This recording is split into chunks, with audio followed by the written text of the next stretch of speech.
उपचुनाव की रणभेरी के साथ ग्वालियर अंचल की उन सीटों को सबसे ज्यादा हॉट माना जा रहा है जहां पिछले चुनाव में कांग्रेस ने जीत हासिल की थी।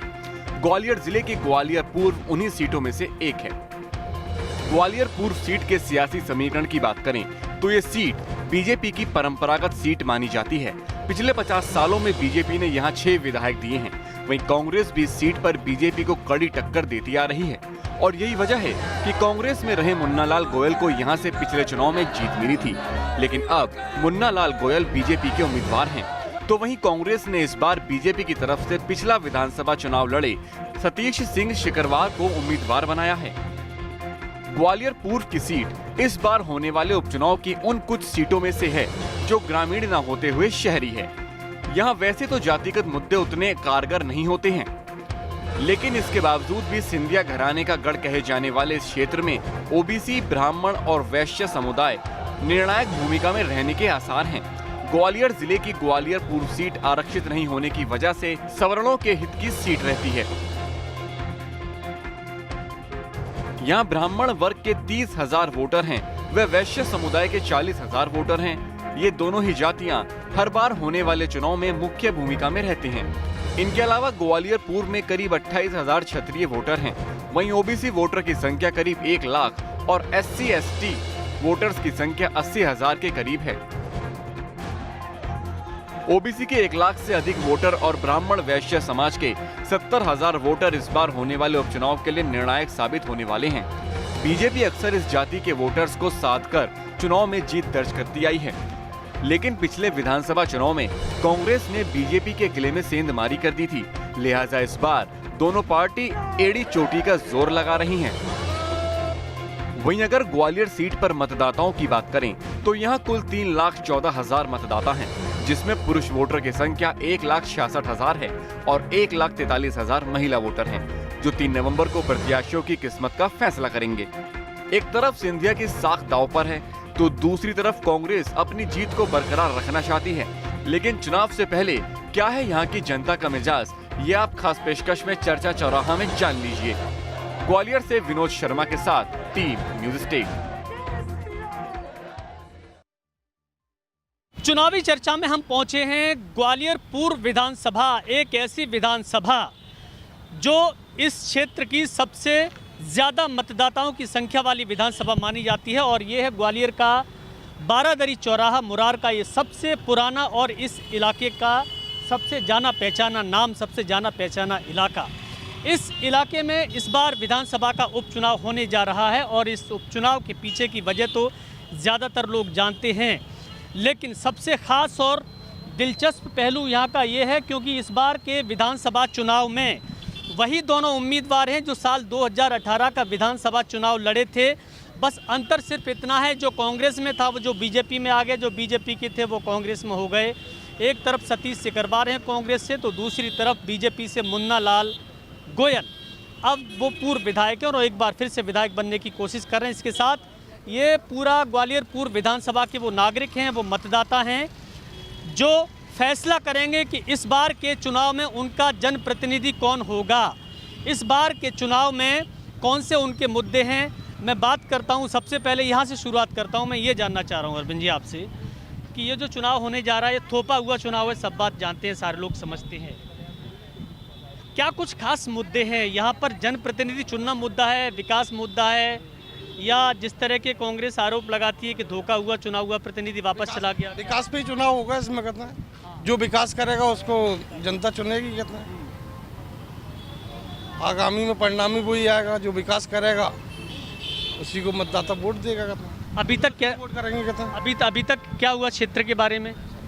क्षेत्र के बारे में क्या काम कर ही रहे हैं, सब सरकारें उलट पलट हो रही हैं। 15 महीने में ही सरकार चली गई, किसी को मौके नहीं मिले, किसी को यही मुद्दे उठाते रही है सरकारें, कहते हैं हमको समय नहीं मिला, काम ही नहीं कर पाए हम लोग।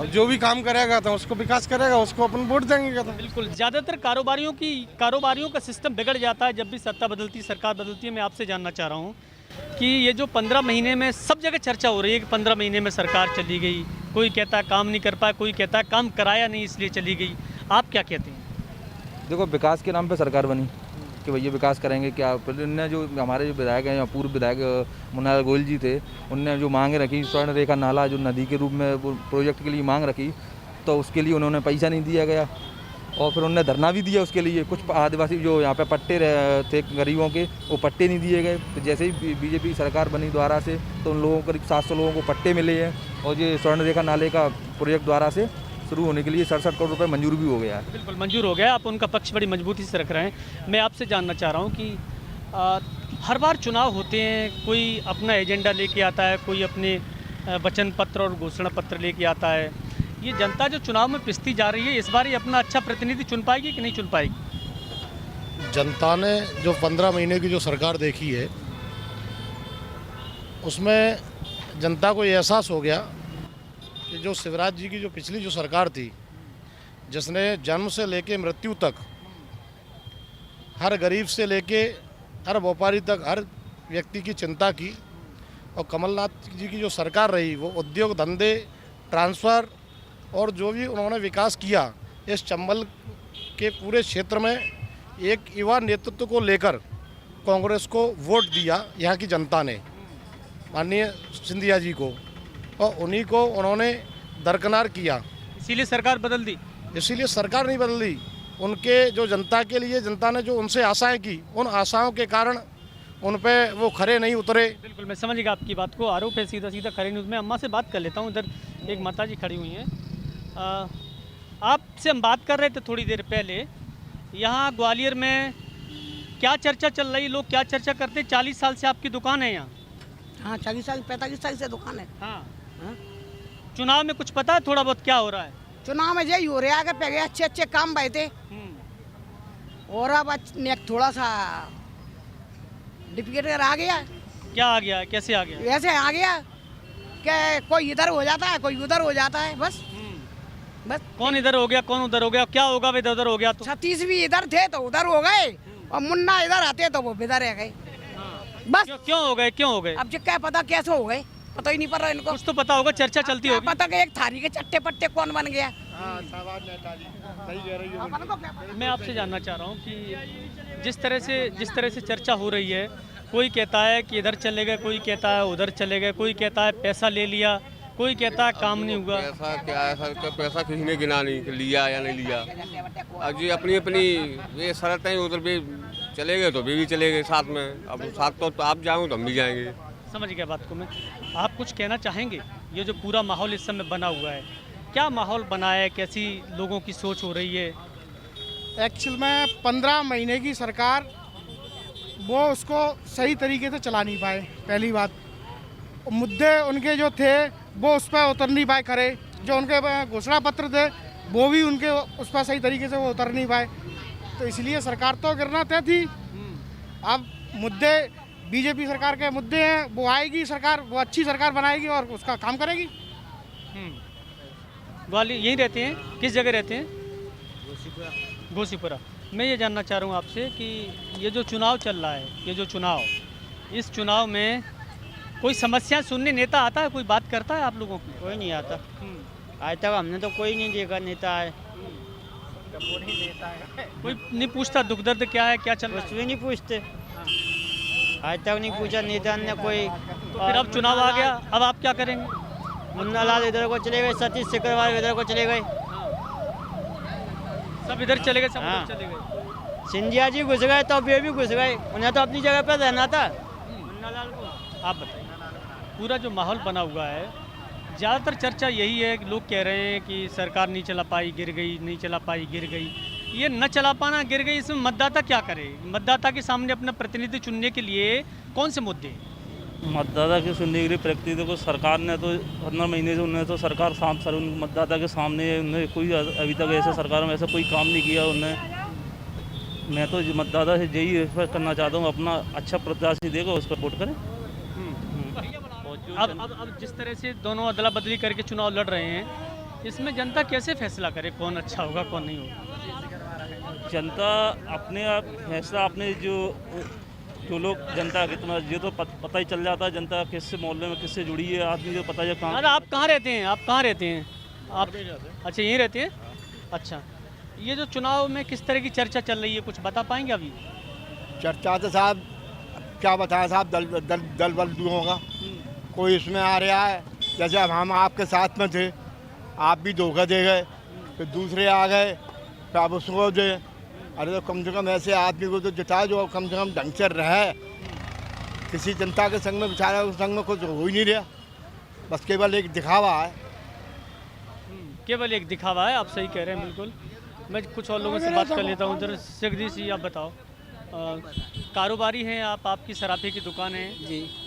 ये जो सरकार बार बार आना चले जाना, इससे कुछ प्रभावित होता है काम? इससे सर बहुत प्रभावित होता है। एक तो व्यापार में ही प्रभावित होता है, कोई भी सरकार स्थायी रूप से काम नहीं कर पाती। एक ये दल बदल कानून, इसको पहले तो समाप्त होना चाहिए कि इस पार्टी से टिकट नहीं मिला तो उस पार्टी में चले गए, उस पार्टी टिकट नहीं मिला उसमें न तो स्थायी सरकार बन पाती है और न ही कोई स्थायी काम हो पाता है। इससे मेरा अनुमान ये है कि स्थायी सरकार बने, जो सरकार काम करे हम उसको वोट करेंगे, और नहीं तो हम नोटा दबाएंगे अपनी। काम का तो दावा दोनों ही करती है, बीजेपी भी करती है, कांग्रेस भी। तो कम से कम जो सरकार चुन के आए 5 साल करेगी, उसका देखेंगे, ठीक है, नहीं तो फिर पलट देंगी सरकार। आप कुछ कह रहे हैं, बताइए। कांग्रेस की कह रहा हूँ, कांग्रेस जीतेगी। कुछ लोग और भी, आप थोड़ा इधर आ जाओ, जरा आपसे इंटरव्यू लाओ। अरे मैं आपसे सीधा सा सवाल ये पूछ रहा हूँ कि ये जो चुनाव होने जा रहा है, जी, ये चुनाव जो होने जा रहा है, इस चुनाव में कौन से खास मुद्दे रहने वाले हैं जिसको आप अपने जनप्रतिनिधि के तौर पर चुनेंगे और वो आपकी पूरी कर दें? मुद्दे तो देखो सभी चीज़ के हैं। एक तो महंगाई का भी मुद्दा है, और इस समय जो कोरोना काल जो निकला है, उस कोरोना काल के अंदर आदमी जो टूट गया है बिल्कुल, उसका व्यापार तो ख़त्म ही हो गया है। अब वो अपने जीवन यापन किस तरह से कर रहा है, कहाँ से कर्ज लेके कर रहा है, क्या व्यवस्था बना रहा है, इसकी तो जिम्मेदारी वो जानता है। और इसको नेताओं से राजनेताओं से किसी से कोई मतलब नहीं है। अब वो समस्या हल होगी हमारी की नहीं होगी, हमें नहीं मालूम। कोरोना काल के लिए जिम्मेदार कौन? जिम्मेदार तो कोई भी नहीं है इसके लिए, जो तो ऊपर की सही सारी प्रकोप है। इसमें अब गवर्नमेंट की जिम्मेदारी बनती थी कि इस अर्थव्यवस्था को जनता के लिए इसमें सुचारू रूप से चलाने के लिए कोई सिस्टम बनाए, वो गवर्नमेंट ने नहीं बनाया न, वो गवर्नमेंट ने नहीं बनाया। वो बनाती तो जनता को रिलीफ मिलता जिससे को जनता उसको व्यापार में अपने काम में यूज करती, उसको कोई रिलीफ नहीं मिली। ये बहुत बड़ी परेशानी है लोगों की। जी, आप भी कुछ कारोबार करते हैं? जी। क्या है? मेरा हार्डवेयर की दुकान है। हार्डवेयर की दुकान है। मैं ये जानना चाह रहा हूँ कि ये जो अदला बदली हो रही है दलों की, खासकर ग्वालियर पूर्व विधानसभा सीट पर, इधर वाले उधर चले गए, उधर वाले इधर चले गए, अब आपके सामने क्या चुनौती है? इनको अगर किसी को चुनना हो तो क्या करें? नहीं, इसके लिए कोई चुनौती नहीं है। वो तो अब आदमी को इस मकान में कोई परेशानी होती है, दूसरे मकान में चले जाता है, शिफ्ट कर जाता है, वो कोई दिक्कत नहीं है। लेकिन उस मकान में रहने वाले आदमी को देखा जाए, बाद बाकी इधर उधर जा रहा है उससे कोई मतलब नहीं है। बाद बाकी पार्टी और इंसान दोनों की महत्वता अपनी अपनी जगह है। आप कुछ कहेंगे? आप कुछ कहेंगे? थोड़ा बहुत तो बोलिए, चुनाव के बारे में क्या चर्चा चल रही है? क्या चुनाव चल रही है, मतलब सोच घर आए हैं, हमें कोई मतलब नहीं चुनाव। अब बिल्कुल देखिए, लोगों का जो सोचने का नज़रिया है थोड़ा सा ढीला नज़र आ रहा है, क्योंकि लोग ज़्यादातर एक ही तरह की शिकायत कर रहे हैं कि इधर के उधर चले गए, उधर के इधर चले गए। ऐसे में लग रहा है कि जो मतदान होगा और जो लोगों की राय होगी वो एक जैसी नहीं होगी। किसी के सामने मुद्दे समस्याएं, किसी के सामने दल बदल समस्या है, और प्रत्याशियों के सामने चुनाव जीतने की समस्या है। अब जीतता कौन है ये तो जनता तय करेगी, लेकिन अपने पत्ते कोई नहीं खोलना चाह रहा। वीडियो जर्नलिस्ट राजकुमार कुशवाहा के साथ विनोद शर्मा, न्यूज स्टेट, ग्वालियर। जनता इसलिए वोट देगी, कांग्रेस पार्टी को वोट देगी, क्योंकि कांग्रेस पार्टी के साथ